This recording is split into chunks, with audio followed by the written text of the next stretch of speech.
Assalamualaikum warahmatullahi wabarakatuh. Perkenalkan nama saya Deva Yudiandra, BP 18 1095 1025.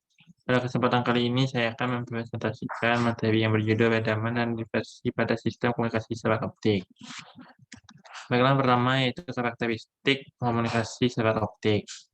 Serat optik terdiri dari beberapa jenis, yaitu yang pertama multimode step index fiber. Pada jenis ini diameter core lebih besar dari diameter cladding. Dampak dari besarnya diameter core menyebabkan rugi-rugi dispersi waktu transmisinya besar. Penambahan presentasi bahan silika pada waktu pembuatan tidak terlalu berpengaruh dalam menekankan rugi-rugi dispersi waktu pengiriman. Dapat kita lihat pada gambar 1, yaitu gambar perlambatan gelombang pada multimode step index, di mana pada bagian yang ini merupakan core, kemudian ada juga cladding, dan ada profil. Selanjutnya yaitu multimode step index mempunyai karakteristik sebagai berikut. Yang pertama, indeks bias inti konstan, ukuran inti besar 50 mm dan dilapisi cladding yang sangat tipis. Penyambungan kabel lebih mudah karena memiliki inti yang lebih besar. Sering terjadi dispersi, hanya digunakan untuk jarak pendek dan transmisi data bitrate sederhana dan rendah. Susunan serat optik dari tipe multimode step index yaitu yang pertama diameter inti atau core 200-300 mikrometer. Yang kedua diameter selimut atau cladding 380-440 mikrometer. Kemudian coating 250-1000 mikrometer. Kemudian numerical aperture 0,16-0,5. Kemudian kedalaman 4-6 desibel per kilometer. Lebar pita frekuensi bandwidth sama dengan 4-6 MHz.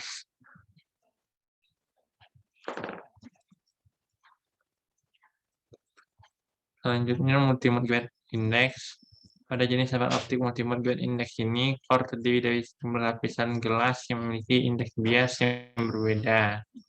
Indeks bias tertinggi terdapat pada pusat core yang berangsur turun sampai ke batas core cladding. Akibatnya dispersi waktu berbagai mode cahaya melambat berkurang sehingga cahaya akan tiba pada waktu bersamaan. Dapat dilihat dari gambar 2 yang ini adalah profil indeks, kita lihat dan di sini adalah core-nya dan cladding-nya. Pada gambar 2 itu menunjukkan pengamatan gelombang pada multimode gradient index. Multimode gradient index mempunyai karakteristik sebagai berikut. Cahaya melambat karena difraksi yang terjadi pada cover sehingga pelambatan cahaya sejajar dengan sumbu serat. Dispersi diminum sehingga baik jika digunakan untuk jarak menengah. Kemudian ukuran diameter core 30 mikrometer sampai 60 mikrometer lebih kecil dari multimode desktop index yang dibuat dari bahan silika glass. Harganya lebih mahal dari serat optik multimode step index karena proses pembuatannya lebih sulit. Yang selanjutnya yaitu susunan serat optik tipe multimode gradient index, yaitu diameter inti core-nya 50-100 mikrometer, standar 50 mikrometer, diameter selimut cladding 10-150 mikrometer, standar 125 mikrometer, diameter jaket sebesar 250-1000 mikrometer. Kemudian ada numerical aperture, redaman 0,3 mm, lebar pita frekuensi 100 GHz sampai 2 GHz. Pada jenis single mode step ini, baik orang core maupun cladding-nya dibuat dari bahan silika glass. Ukuran core yang lebih jauh lebih kecil dari cladding dibuat demikian agar rugi-rugi transmisi berkurang dari akibat cladding. Berikut ada gambar pelambatan gelombang pada single mode step. Selanjutnya itu single mode step index mempunyai karakteristik sebagai berikut. Yang pertama, secara optik single mode step index memiliki diameter core yang sangat kecil dibandingkan dengan ukuran cladding-nya. Yang kedua, ukuran diameter core adalah 2 mikrometer sampai 10 mikrometer. Cahaya melambat dalam satu periode saja, itu sejajar sumber optik. Cahayanya melambat dalam satu periode saja, itu sejajar dengan sumbu serat optik. Kemudian memiliki padaman yang sangat kecil. Kemudian memiliki bandwidth yang lebar. Kemudian digunakan untuk transmisi dan sistem komunikasi data.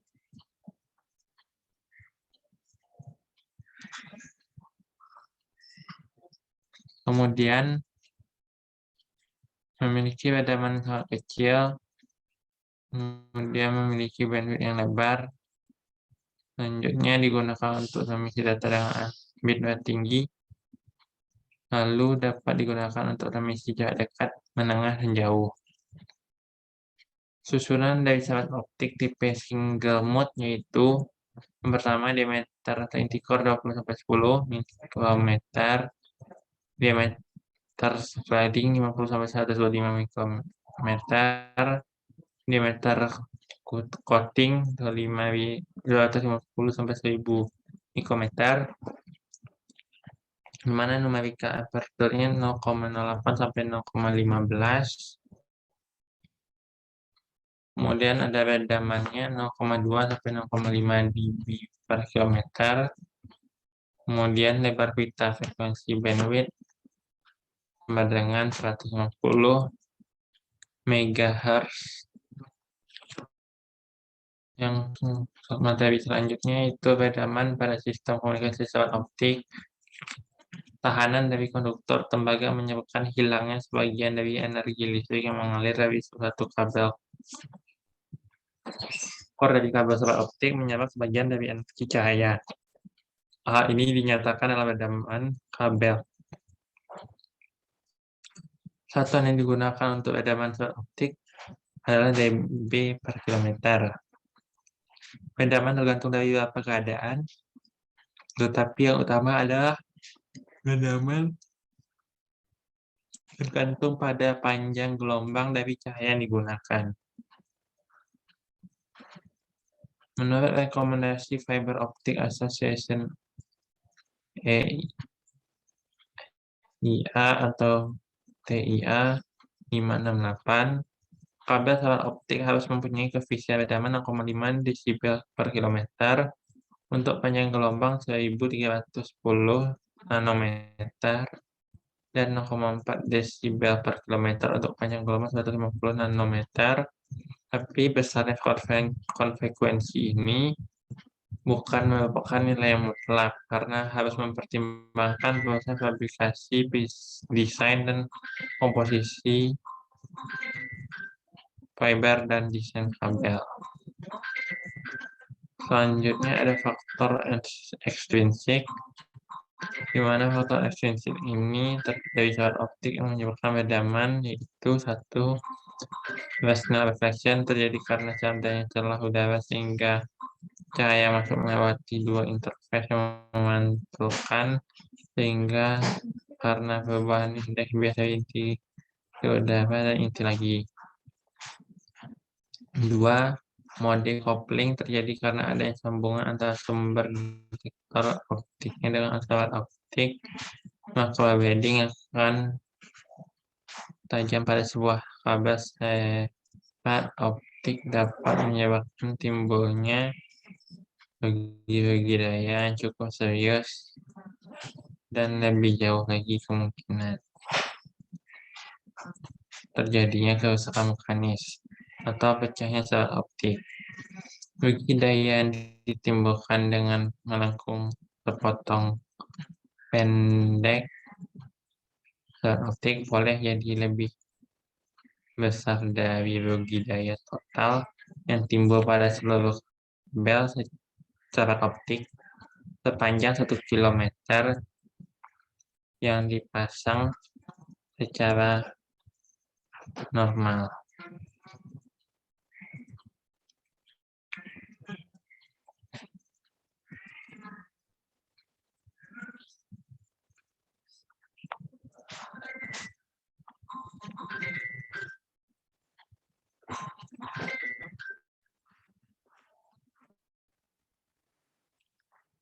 D. Faktor intrinsik. Ada beberapa faktor intrinsik dari fiber optik yang menyebabkan peredaman, yaitu satu, absorption atau penyerapan. Peristiwa ini terjadi akibat ketidakmurnian bahan fiber optik yang digunakan. Bila cahaya menabrak sebuah partikel dari unsur yang tidak murni, maka sebagian dari cahaya tersebut akan terserap. 2. Scattering terjadi akibat adanya berkah cahaya yang melambat dalam materi dipancarkan atau dihamburkan ke segala arah dikarenakan struktur materi yang tidak murni. Biasanya scattering ini terjadi pada lokasi-lokasi tertentu saja di dalam bahan dan ukuran daerah yang terkena pengaruh perubahan efek terpencarnya cahaya yang sangat kecil, yaitu kurang dari 1 panjang gelombang cahaya. Yang ketiga, microbending pada umumnya timbul dalam suatu proses manufaktur. Penyebab yang biasa dijumpai adalah perbedaan laju pemuaian dan penyusutan antara sabak optik dan lapisan-lapisan pelindung luarnya atau jaket. Ketika kabel sabak optik menjadi terlalu dingin, lapisan jaket maupun bagian inti atau mantel yang mengalami penyusutan dan memendek sehingga dapat bergerak dari posisi relatifnya semula dan menimbulkan lekukan-lekukan yang disebut dengan microband. Selanjutnya, peredaman penyambungan. Peredaman pada komunikasi sabak optik dapat terjadi akibat penyambungan sabak optik di lapangan. Yang pertama, splash. Sambungan yang bersifatnya permanen digunakan untuk menyambungkan dua buah sabak optik yang patah atau disambung untuk kepanjangan sabak. Kemudian ada teknik metode lebur, dilakukan dengan meleburkan ujung-ujung dari sabak dan akan disambung dengan laser. Selanjutnya, konektor. Konektor adalah sebuah alat mekanik yang menjulang pada ujung sebuah fiber optik, sumber cahaya dan penerimaan sinyal. Hal itu juga berhubungan dengan sifat yang permanen. Yang kedua, digunakan untuk menyambungkan dua buah sabak optik yang patah atau disambung untuk program.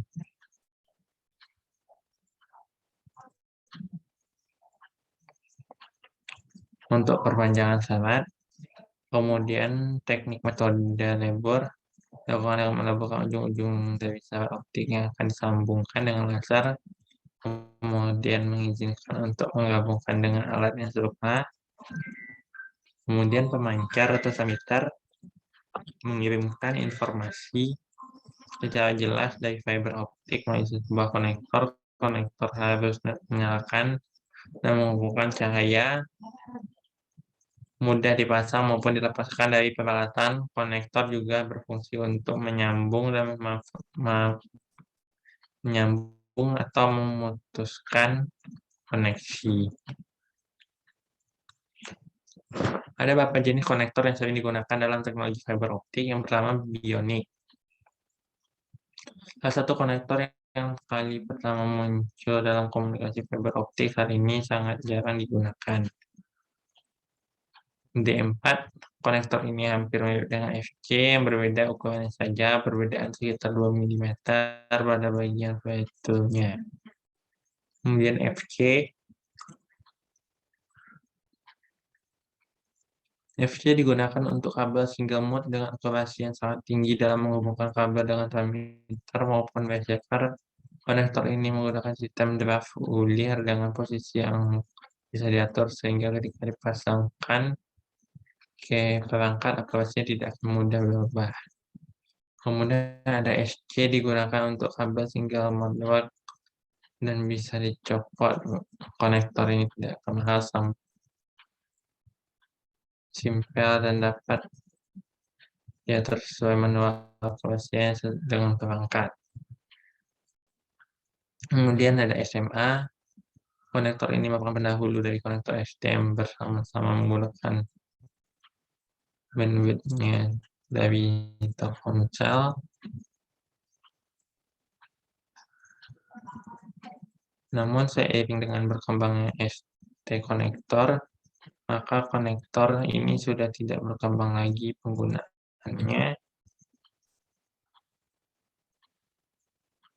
Kemudian ST bentuknya seperti bayonet, berkunci hampir mirip dengan konektor BNC, sangat umum digunakan baik untuk multi-mode maupun single mode, sangat mudah digunakan baik dipasang maupun dicabut.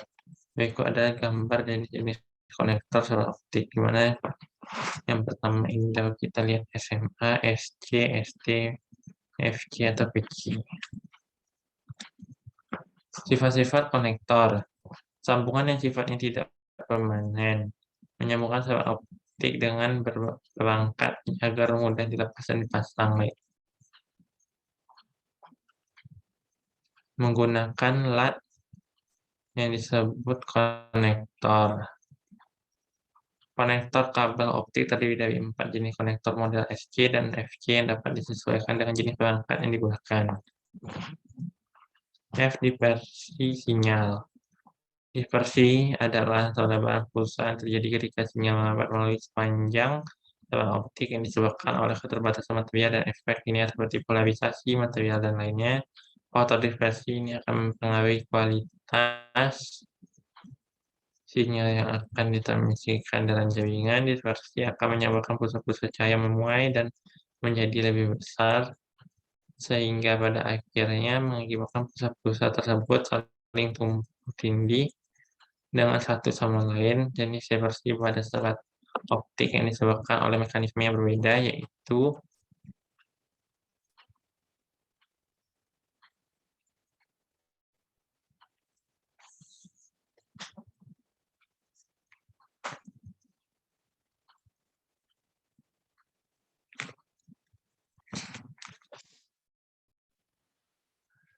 yang pertama, dispersi intermodal. Dispersi intermodal adalah pelebaran pulsa sebagai akibat dari perbedaan delay propagasi antara satu mode dengan mode penjalanan lainnya, di mana untuk menempuh panjang serat yang sama, sinar yang bermodus lebih tinggi akan lebih lambat dibandingkan dengan sinar yang bermodus lebih rendah, sehingga terjadi peleburan pulsa. Gangguan ini dapat ditiadakan dengan menggunakan serat optik hingga mode. Dispersi intermodal pada multimode terjadi akibat dari perbedaan kelambatan cahaya di antara mode-mode dalam multimode. Mode-mode yang berbeda yang merupakan pulsa dalam serat multimode melambat sepanjang kanal pada sekumpulan kecepatan berbeda, sehingga lebar pulsa output bergantung pada saat pengiriman dari mode-mode yang cepat dan lambat. Banyaknya lintasan cahaya melambat melalui serat pada bagian-bagian yang berbeda, sehingga setiap bagian mempunyai panjang yang berbeda. Karena itu, setiap mode mempunyai waktu perlambatan yang berbeda. Yang B. Dispersi kromatik. Dispersi material terjadi karena indeks bias bervariasi sebagai fungsi panjang gelombang optik. Salah satu dispersi yang paling dominan dalam jaringan optik adalah dispersi kromatik. Bagi berpengaruh dispersi kromatik, maka digunakan DCF, dispersion compensation fiber, sebagai pengkompresi akumulasi. Dispersi DCF merupakan serat optik dengan panjang tertentu yang dibuat dari material yang memiliki koefisien dispersi kromatik yang khusus pada panjang gelombang operasinya. Koefisien dispersi kromatik ini bernilai negatif dan bernilai lebih besar per unit panjangnya dibandingkan dengan koefisien dispersi dari serat optik yang digunakan sistem. Dengan karakteristik ini, maka panjang DCF yang cukup pendek dapat mengkompensasi akumulasi dispersi kromatik pada serat optik yang digunakan sistem. Yang C. Dispersi bumbung gelombang wave dispersion. Dispersi ini terjadi akibat dari karakteristik perlambatan mode sebagai fungsi perbandingan antara jari-jari inti serat dan panjang gelombang. Lanjutnya, dispersi mode polarisasi. Penyebab utamanya adalah ketidaksimetrisan bentuk serat optik akibat adanya tekanan saat pengkabelan ataupun saat instalasi. Dispersi mode polarisasi pun akan meningkat dengan bertambahnya usia kabel optik. Yang terakhir yaitu dispersi intramodal. Dispersi intramodal ada pelebaran pulsa yang terjadi dalam satu serat optik hingga mode. Sinar yang berasal dari LED dan laser dioda mengandung berbagai gelombang dan dikatakan sebagai pita panjang gelombang atau lebar spektral, di mana bila semakin besar lebar spektral sinar yang memasuki sel optik, maka akan semakin banyak macam panjang gelombang dan semakin besar pelebaan pulsa di seluruh sistem yang terjadi.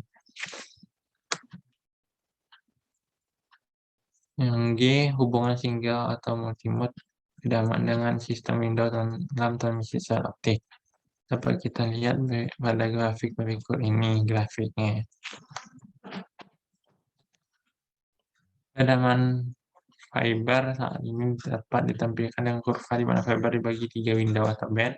Yang pertama, short wavelength band, first window. Jalur ini berada pada window 800-900 nm yang merupakan awal ditemukannya fiber optik tahun 1970 dan 1980. Jalur ini dapat menghemat biaya dalam hal sumber optik dan detektornya. Jalur ini berada pada 1310 mm, di mana pengguna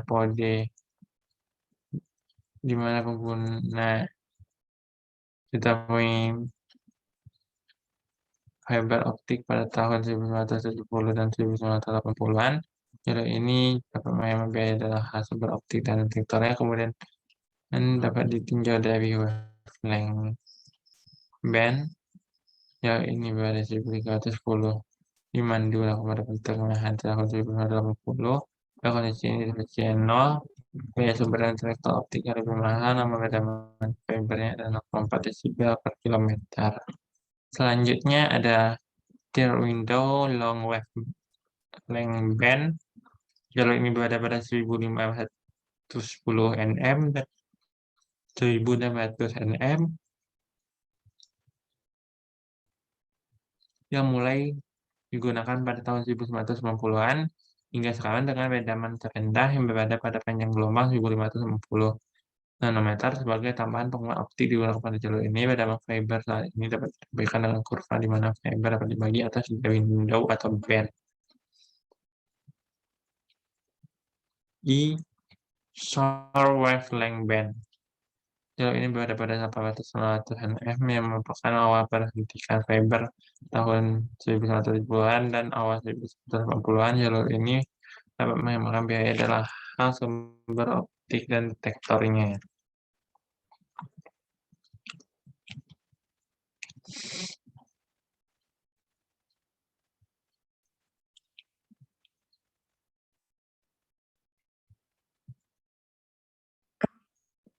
Yang kedua, medium wavelength band, second window. Jalur ini berada pada 1310 nm, di mana digunakan pada pertengahan tahun 1980. Pada kondisi ini di versi 0, biaya sumber dan detektor optiknya lebih mahal, namun peredaman fibernya adalah 0,4 desibel per kilometer. Long wavelength band, third window. Jalur ini berada pada 1510 nm dan 1600 nm, yang mulai digunakan tahun 1990-an hingga sekarang dengan peredaman rendah yang berada pada panjang gelombang 1550 nm. Penguat optik digunakan pada jalur ini. Perbedaan single mode dan multi mode pada peredaman saluran optik. Perbedaan utamanya itu single mode berarti hanya satu jenis mode cahaya yang akan ditransfer pada suatu waktu. Dan multi mode berarti berbagai mode cahaya yang dapat dimanfaatkan dalam setelah.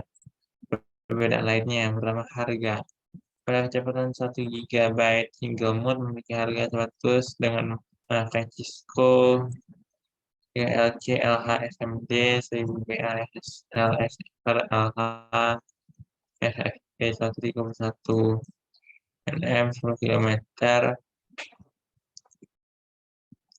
dome transceiver. Dan pada multi mode harga yang ditawarkan dengan kecepatan 1 GB sekitar 85.000 dengan memakai kompatibel dengan Cisco GLX SX MMD 100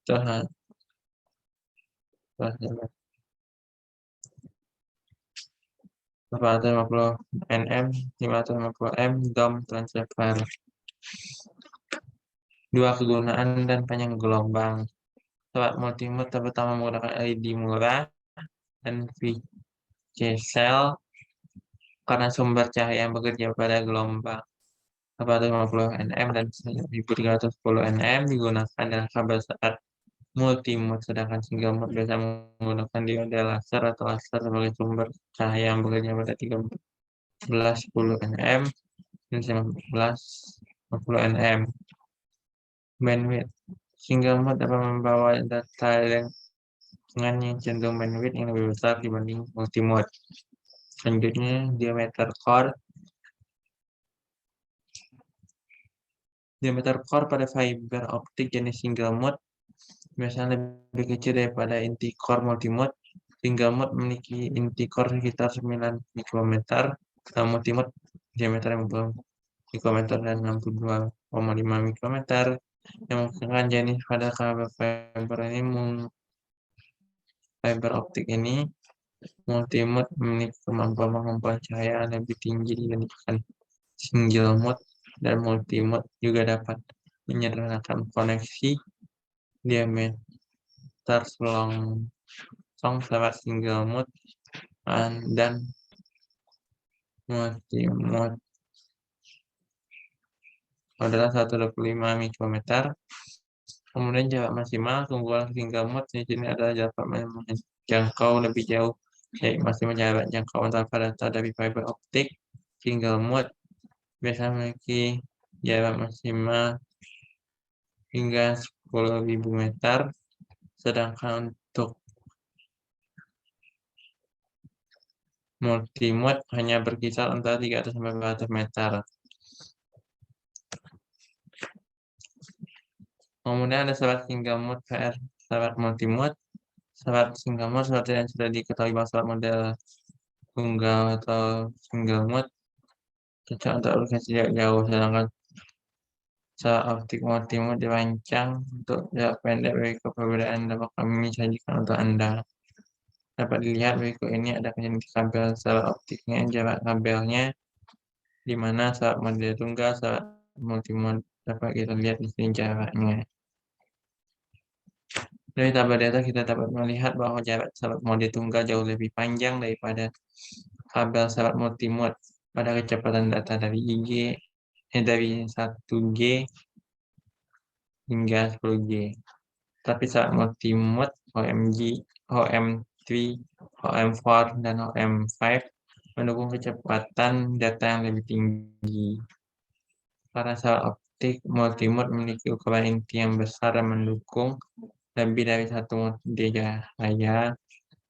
Jarak yang dibatasi oleh dispersi modal yang merupakan fenomena umum dalam syarat indeks angka multimode, sedangkan syarat single mode tidak. Itulah perbedaan mendasar di antara mereka. Selain itu, syarat mode tunggal OS2 dapat mendukung jarak yang lebih jauh pada tautan 40G dan 100G.